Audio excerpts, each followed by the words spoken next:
Makanya kalau kamu ingin belajar benar, lepaskan keterikatanmu dengan tatanan alam ini. Butuh waktu, butuh masa, butuh sesi, atau butuh waktu tertentu untuk kita betul-betul melepaskan segala sesuatunya sebelum ajal menjemput, sebelum malaikat maut datang menjemput kita, teman-teman. Tapi itu sangat penting, dan momen ini, poin ini sangat penting. Kita harus mampu mempersiapkan diri kita menuju kepada kehidupan yang lain.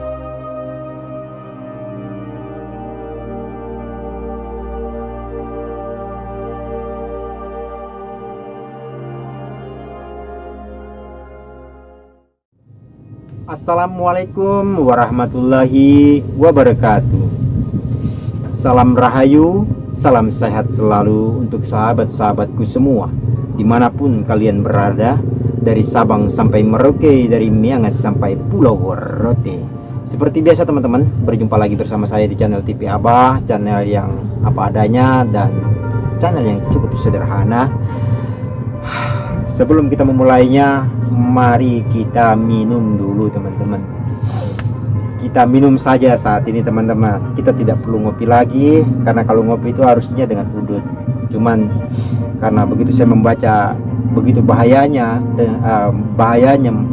merokok, maka saya berhenti membaca teman-teman.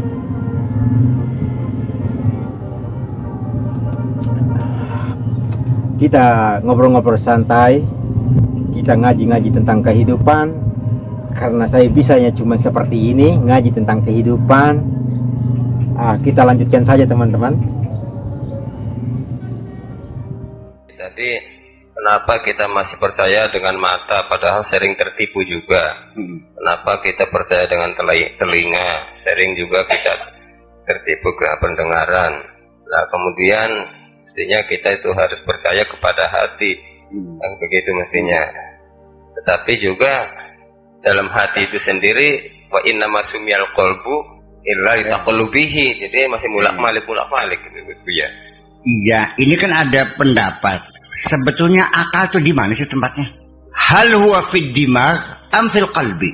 Akal itu di otak apa di hati? Kalau versi anatomi ya di otak. Kalau versi Al-Quran, walahum qulubun la yafqahuna biha, hati yang bisa memahami itu. Berarti otak itu, akal itu adanya di hati kalau begitu. Ada satu buku yang barusan saya baca tadi, tapi yang di laptop ya, di Maktabah Syamilah tuh. Ya, non. Sebentar ya teman-teman. Di mana letaknya akal? Ya, secara anatomi tadi sudah jelas teman-teman ya. Secara lahiriah wadahnya sudah pada tempatnya masing-masing. Bicara lahiriah ya lahiriah adanya di otak. Bicara batiniah adanya di hati kita. Jadi bagaimana bisa melihat mata ini bisa melihat supaya mata ini dengan hati ini intinya biar sinkron teman-teman.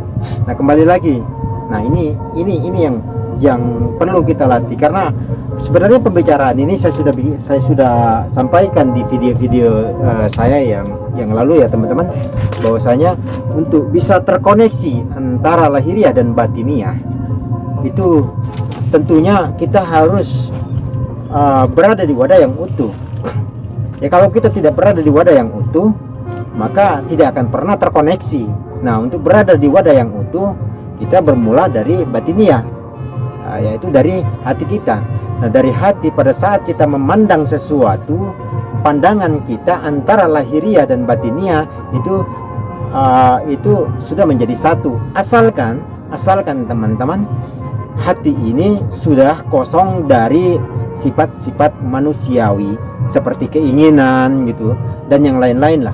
Nah kalau hati kita kosong selain daripada sifat-sifat ketuhanan, atau dengan cara berzikir, atau dengan cara mentafakuri sifat-sifat Tuhan dan segala macam, diisinya semua di sini, maka terjadilah satu koneksi di mana antara lahiriah dan batiniah, antara mata ini pada saat kita melihat, contoh ya teman-teman, pada saat saya melihat sesuatu di situ, yang saya lihat ya bukan hanya tumbuh-tumbuhannya saja, tapi yang paling utama yang saya lihat adalah yang maha hidupnya, yang maha hidupnya, yang maha wujudnya, dengan pensifatan dan perbuatannya. Perbuatannya seperti apa, rumput ini pensifatannya seperti apa, rumput ini wujudnya seperti apa, rumput ini, dan namanya seperti apa, namanya ya rumput itu sendiri. Jadi terkoneksi teman-teman, ini menurut opini saya ya teman-teman, sehingga kita bisa berada di wadah yang utuh. Bahasa saya banyak sekali menggunakan bahasa wadah yang utuh, karena sangat pentingnya menurut hemat saya kita sudah berada di wadah yang utuh, sehingga pada saat kita belajar tentang ilmu pengetahuan tentang ketuhanan, mudah-mudahan kita mampu masuk ke dalam seluruh bagian apapun di dalam warna-warni kehidupan. Tapi insya Allah kita tidak akan pernah bisa dibohongi, karena pandangan kita sudah berada di wadah yang utuh, sehingga terkoneksi antara hati dan antara hati dengan panca indera secara lahiriah, sehingga kita mampu merasakan atau melihat atau merasakan pada saat kita berbicara dengan siapa, apakah orang ini berbohong atau tidak, apakah seseorang ini mempunyai sesuatu niat yang baik atau tidak. Pasti itu ada, energi itu pasti terasa teman-teman, terasa atau terlihat atau terasa. Ini sebenarnya yang selama ini banyak yang terputus sebenarnya menurut hemat saya. Sebagian orang-orang di luar sana mereka terputus di sini. Kenapa bisa terputus di sini? Karena disitulah yang memutuskan itu pada saat sudah masuknya sifat-sifat manusiawi seperti keraguan, ketakutan, keguncangan, banyak sekali yang lain-lain teman-teman, bahkan keinginan itu sendiri. Kita coba dengarkan lagi ya. Iya, ada yang lebih hebat lagi di kitab Al-Azkiyah. Biasanya di laptop yang bisa bawa sini ya. Dan ya para cendekiawan gitu, kecerdasan manusia. Jadi memang sebetulnya sulit sih ya. Ketika kita mengatakan hati itu tidak berdusta, kalau hati dalam kita itu kolbun litaqallubihi, tapi kalau hatinya dalam bahasa Arabnya fuadun, itu juga hati juga bahasa Indonesianya. Dalam Al-Qur'annya maka zibal fuadu ma ra'a, hati tidak akan bohong apa yang dia lihat. Ketika hati melihat tidak bohong, pasti benar. Tapi kan bukan kolbun, fuadun. Fuadun hati, kolbun hati. Di sini letak bingungnya kita. Ketika di dalam Al-Quran membedakan antara kolbun dan fuadun itu beda. Kitanya kolbun hati, fuadun hati. Ketika berjalan pelan-pelan juga hati-hati. Ketika daging potongan liver itu akhirnya dibilangnya hati juga. Liver kan hati. Kabidon itu hati. Jadi memang maka zabal fuadu mar'a, tidak akan bohong apa yang dilihat oleh hati. Benar. Kalau hati kita sudah bisa melihat, benar. Ada satu pengalaman spiritual. Mungkin sudah pernah ceritakan, perlu saya ceritakan lagi. Mungkin sudah pernah saya ceritakan dulu. Teman saya dalam setelah acara apa itu Mahabanan lah, yang kebetulan hadir para ulama besar, kiai besar, tokoh-tokoh masyarakat besar, pakai jubah, pakai sorban semuanya. Teman saya itu menangis, air mata. Kenapa kamu nangis? Nggak ada manusianya. Di tengah-tengah orang yang bersorban dan berjubah itu dia menangis. Mana manusianya? Nggak ada. Yang ada apa? Kunyuk, buaya, ular yang ada. Dia melihat dan nggak bohong, benar. Mata kita melihatnya manusia kan. Ketika mata hati yang melihat, bukan manusia kok, kelihatan buayanya. Sekarang kamu masih melihat cantiknya, bahenolnya, ya langsingnya, seksinya. Begitu mata hati melihat, tengkorak gitu tuh. Kan? Iya, mata hati. Mata hati. Memang benar teman-teman, dan ini saya sangat meyakini. Sesungguhnya kenapa kita ini tergoda, masih tergoda oleh harta, tahta, bahkan wanita. Karena level kebersihan hati kita harus kita akui teman-teman, harus kita akui. Bagi yang mau jujur pada diri sendiri ya teman-teman, bagi yang mau jujur pada diri sendiri harus kita akui. Dan kita sendirilah yang tahu sejauh mana keluasan tingkatan hati, level kita sendiri yang ada pada diri kita sendiri. Tingkat kebersihan lah bahasanya, tingkat kebersihan hati kita itu sendiri. Semakin bersih hati orang, maka ya semakin bersih hati orang, maka semakin hak yang dia lihat. Jadi untuk melihat sesuatu yang hak, yang sesungguhnya, yang sebenarnya, tergantung daripada kadar hatinya. Kalau kadar hatinya betul-betul sudah bersih, maka ya dia melihat tidak cuma hanya wujud manusianya saja teman-teman. Bahkan yang mereka lihat adalah berbentuk tergantung pensifatan manusia yang mereka hadapi. Seandainya kita berhadapan dengan si A, si B, si C, siapapun itu, apapun itu, kalau hatinya benar-benar sudah bersih, maka dia akan tahu dan akan terlihat apakah itu sosok babi bertubuh manusia, ataukah itu sosok serigala, ataukah sosok anjing bertubuh manusia. Sekalipun itu perempuan ataupun laki-laki, bagaimana mereka mau tergoda? Kalau yang sebahainol apapun perempuan, kalau kebersihan hatinya sudah cukup, sudah luar biasa menurut saya, ya yang mereka lihat ada satu sosok ular berkepala ular, hanya tubuhnya saja manusia dan kepalanya ular yang Tuhan tampakkan. Jadi itu berbeda-beda memang teman-teman, tergantung bagaimana kebersihan hati itu sendiri. Makanya pentingnya kita bisa menjaga hati ini, dampaknya luar biasa. Salah satu dampaknya akan ada satu pengalaman spiritualis pada tiap-tiap diri yang mungkin tidak bisa kita bicarakan untuk secara umum, karena itu sesuatu hal yang mempribadi, sesuatu hal kejadian-kejadian spiritual yang terjadi pada diri sendiri, di mana memang hati pada saat hati kita sudah benar-benar sudah terjaga dari kekotoran, maka disitulah yang namanya Tuhan memelihara, bahkan menjaga seorang hambanya dari kemaksiatan, karena Tuhan memperlihatkan sesuatu hal keindahan dan Tuhan juga memperlihatkan sesuatu keburukan, sehingga disitulah bisa terjaganya seorang hamba Tuhan yang betul-betul sudah hak dari pandangannya, hak dari pendengarannya, hak dari pembicaraannya, hak dari rasanya, dan yang lain-lain. Kita lanjutkan teman-teman. Jadi dia pandangnya ke transcendental kalau hati itu. Ya, yang di luar jangkauan mata melihat. Kalau mata melihat itu kan terbatas. Kalau hati melihat tak terhingga kok. Jadi potensi hati untuk melihat, mendengar, berbicara, memutuskan, ya kan itu ya nggak salah. Itu kesalahannya. Ya seperti begitu. Jadi maka sebab fuadu mara itu memang hati tidak akan bohong. Kalau mata masih bisa bohong, telinga masih bisa bohong. Hati tidak bisa bohong. Saya potong sebentar ya teman-teman. Nah, inilah pentingnya untuk sahabat-sahabat semua, khususnya di Indonesia, kita betul-betul harus mempelajari satu pengetahuan tentang ketuhanan yang sesungguhnya, agar kita tidak bisa dibohongi lagi teman-teman. Kalau kita sudah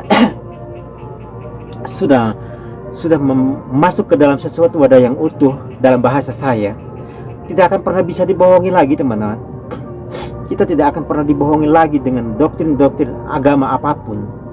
Tidak akan pernah bisa ditipu oleh apapun, karena Tuhan yang langsung menjaganya melalui kebersihan hatinya, karena Dia selalu menjaga hatinya dari kekotoran, dari kemaksiatan, bahkan dari sesuatu hal-hal yang merusak keimanan mereka kepada yang, ataupun kedekatan mereka kepada Yang Maha Kuasa.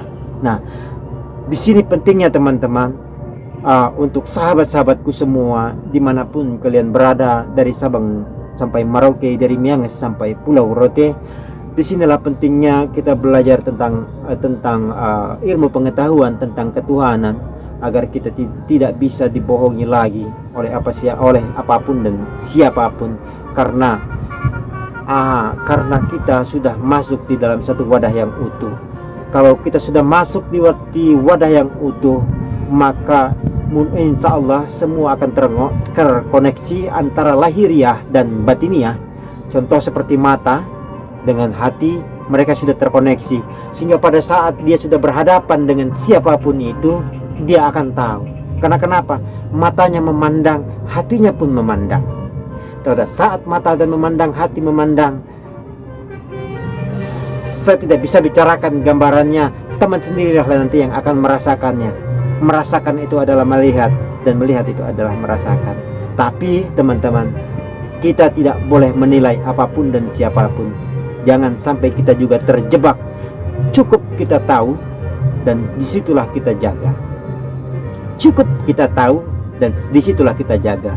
Jangan berkuar-kuar. Kalau kita sudah sampai berkuar-kuar, bahkan kita menilai, nanti ujung-ujungnya juga akan terjadi sesuatu yang tidak baik juga. Nah, disitulah pentingnya menjaga. Kita lanjutkan teman-teman.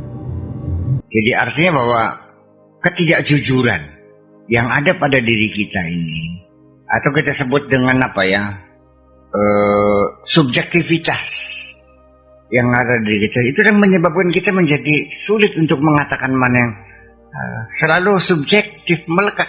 Subjektif itu selalu melekat dengan diri kita loh, nggak jujur tuh. Nah kalau objektif itu apa sih? Melihat apa adanya, tidak dikait-kaitkan dengan agama, dengan moral, dengan etnis, dengan jasa, ya kan, dengan umur, dengan pangkat, apa adanya. Itu sulit kok, tidak semudah itu. Ya kita dalam segala persoalan di dunia ini kan selalu subjektif semua. Nah salah satu hal yang paling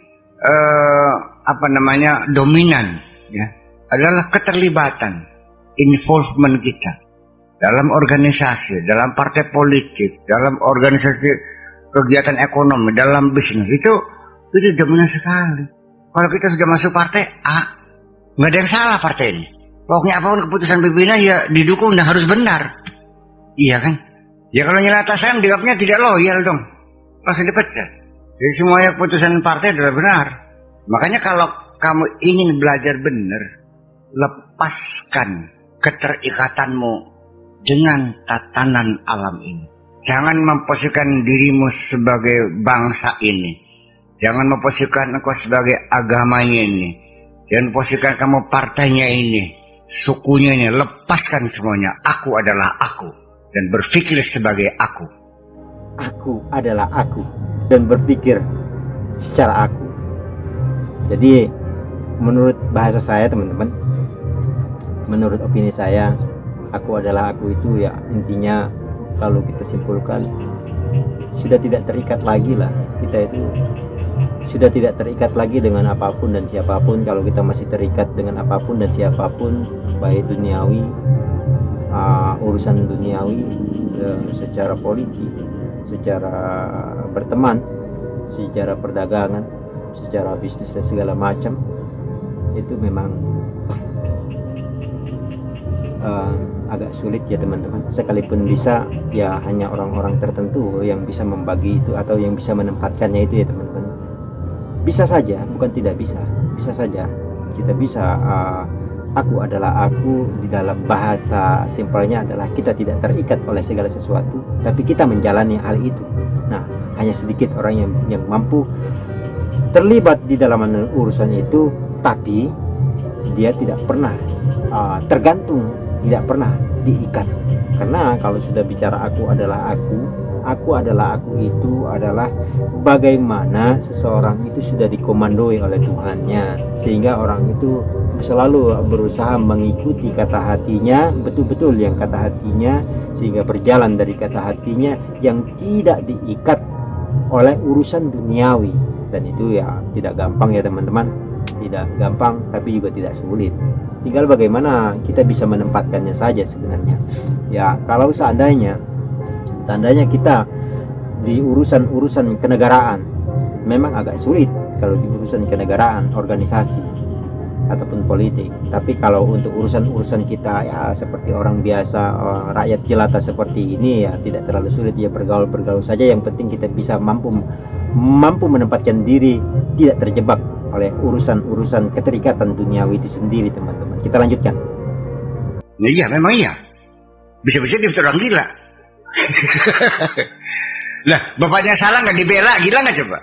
Negaranya salah nggak dibela, bela negara lain, orang gila kan berarti. Sulit kan berarti belajar benar tuh. tidak semudah dalam ucapan kita. Berat sekali kita dalam persimpangan jalan ketika kita menentukan siapa kita bela. Katanya membela kebenaran. Benar, kamu bisa membela kebenaran. Nah, kalau terjadi konflik politik, konfrontasi negara kita dengan negara lain secara jujur, mungkin kan tuh rebutan pulau udah secara jujur, tinjauan ilmiah, tinjauan historis, keputusan PBB, ya kan, kesepakatan dunia bahwa pulau itu bukan milik negara kita. Kita klaim, sok bela mana kamu? Ya iya, di situ kan sulit ya. Begitu kamu katakan negara saya salah, ya kamu bisa ditangkap. Nah itulah ketika engkau juga sudah bermadhab Syafi'i umpamanya, kamu mati-matian akan membela mazhab Syafi'i. Justru karena itu yang kita bela kan hanya Allah dan Rasulnya kan sebetulnya. Dan itu nggak ada. Sebentar ya teman-teman. Nah, kalau opini saya, disitulah saya sering mengatakan mengalirlah seperti air, tapi tidak terbawa oleh arus air. Itu satu keluasannya, salah satunya di situ ya teman-teman. Mengalir seperti air, tapi kita tidak terbawa oleh arus air itu sendiri, supaya kita tidak terikat oleh apapun dan siapapun. Jadi mengalir walaupun ada 4 mazhab, ya kita mengalir karena saya sendiri pun tidak akan pernah mau terikat oleh mazhab-mazhab itu sendiri, karena saya pribadi selalu mengalir di dalam warna-warni kehidupan, termasuk 4 mazhab itu sendiri. Saya hanya mengalir, dan di situ saya hanya melihat mana yang benar, mana yang salah, karena sesungguhnya kebenaran itu bisa saja datangnya dari anak kecil, apalagi dari para orang-orang yang sudah mempunyai pengetahuan tentang ketuhanan ya teman-teman. Dari anak kecil saja pasti bisa datang kebenaran kok teman-teman. Nah itulah yang jadikan permasalahannya, mengalir seperti air tapi kita tidak terbawa oleh arus air. Kalau seandainya tentang pulau seandainya di Indonesia tentang perebutan pulau, itu memang butuh satu kajian khusus. Jadi memang teman-teman, kita butuh kajian khusus, apakah data dan segala macam, apakah politik dan segala macam, itu memang sangat luas. Cuman kan disimpelkan, dibahasakan atau dicontohkan saja oleh Buya seandainya seperti itu seandainya. Tapi kalau untuk secara kenyataannya kan ya memang butuh satu kajian khusus yang betul-betul secara verifikasinya memang sudah terverifikasi atau tidaknya, itu berbeda ya teman-teman. Cuman ini adalah gambaran contohnya saja, bahasanya seperti itu. Cuman bahwasanya memang tidak gampang terkadang teman-teman, saya sendiri untuk bisa menggambarkan satu bahasa seperti ini, karena memang agak sulit untuk bisa digambarkan sebenarnya, apalagi tentang aku adalah aku ini tidak gampang ya teman-teman. Cuman kalau disimpulkan adanya bahwasanya cuman itu saja, jangan sampai kita terikat kepada selain yang maha kuasa di dalam keimanan kita, karena komando kita adalah hati nurani kita itu sendiri teman-teman.